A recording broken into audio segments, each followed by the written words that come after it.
Hey guys, part two to this video response to the 15 albums that will always stay with me.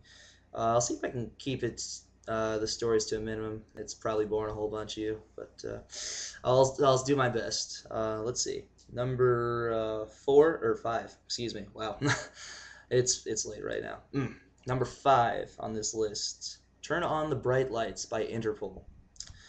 My God, what a this was an album for me that pretty much like how sometimes you listen to a certain song, and you're going about your day-to-day life. You have your headphones in for your iPod and everything, and it seems as just the music fits to whatever you're doing at that certain moment. To me, my go-to for any situation, anything whatsoever, that is turn on the bright lights. I could pop it in. The first track, Untitled, oh man, it's just like my own certain the life of my movie is happening with this as a soundtrack, and just I can't even explain it. It's such a perfect album for that. The instrumentation's amazing. Paul Banks' voice. Sam Fogarino. I don't even remember what his last name is for real. But the dude on drums. Holy crap, he was he was an inspiration for me as a drummer. That really doesn't have a whole lot of credibility to me, not knowing what his name is. I understand, but fucking just an ace album. It was a very moody album, very dark, and it came along in my life at the right point.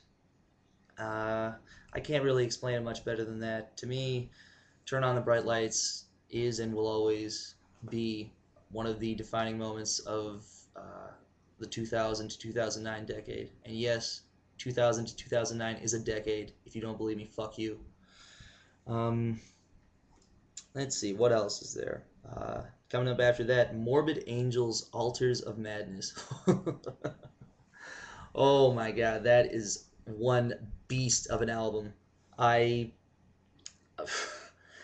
Pete Sandoval and fucking Trey Azagthoth, and I forget who played bass on this one, but Morbid Angel on the whole has been one of my favorite death metal bands of all time, and it was it was such an abrasive listen the first time through that whole thing, because it was my first death metal album, which is why it's sticking with me for so much. For it has been sticking with me for so long, Chapel of Ghouls, fucking Immortal Rites.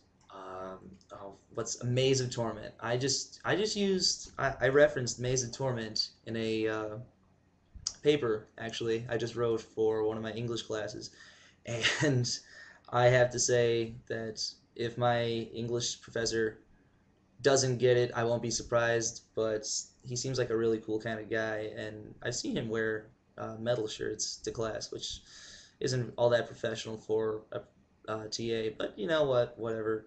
I just thought of that right there. But Altars of Madness, amazing, brutal as hell album. I highly check it out for everyone. I highly suggest that everyone check it out for anyone who hasn't heard that and is at least interested in what true amazing death metal sounds like. Definitely Altars of Madness by Morbid Angel. You'll love it. Going straight in from that, from death metal to hip hop again, Stankonia by Outkast. This album, everyone's heard the singles, Miss Jackson. They've heard So Fresh, So Clean. Of course, B.O.B., which I'm not sure the guy who's got the song Airplanes that's been playing on the radio lately. I don't know if he got his name from that, but if he did, I don't know. I just don't like that. I don't like that. Taking your name from a great song is okay if you're Radiohead, because they took their song from a Talking Heads song. But for the most part, I don't think you should be doing that. I don't know. Stankonia, one of the defining hip hop albums. It's right up there with the Marshall Mathers LP in terms of just a quality hip hop album. I would definitely suggest for anyone. Also trying to find out new entry-level hip-hop for those of you who haven't listened to it. Stankonia, fantastic. Next up, Deloused in the Comatorium by the Mars Volta. Volta is my favorite band of all time. There's always a constantly changing top three, in my opinion. Um, However, Volta is and probably will always be the number one band in my mind. Cedric and Omar are geniuses. There's no arguing that, in my opinion. They took that this was the first album. Deloused was the first album where I listened to it all the way through, and I literally sat there in awe. Like I can't even remember how long I sat there. And I sat there just thinking to myself, my God, this must have been what it was like for people who heard Dark Side of the Moon for the very first time back in '73. This is incredible.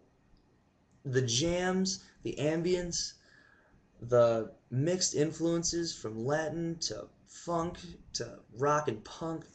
It was all just such a glorious amalgamation of just pure ecstasy, in my opinion. And that album artwork was the very first album cover that had what I deemed at the time to be very strange covers. At the time I first heard it, I was panning Peter Gabriel's videos that he had for Sledgehammer and Big Time as like the worst things I'd ever seen in my life. I was a Philistine when I first heard this, and this was the one that pretty much sent me over the edge.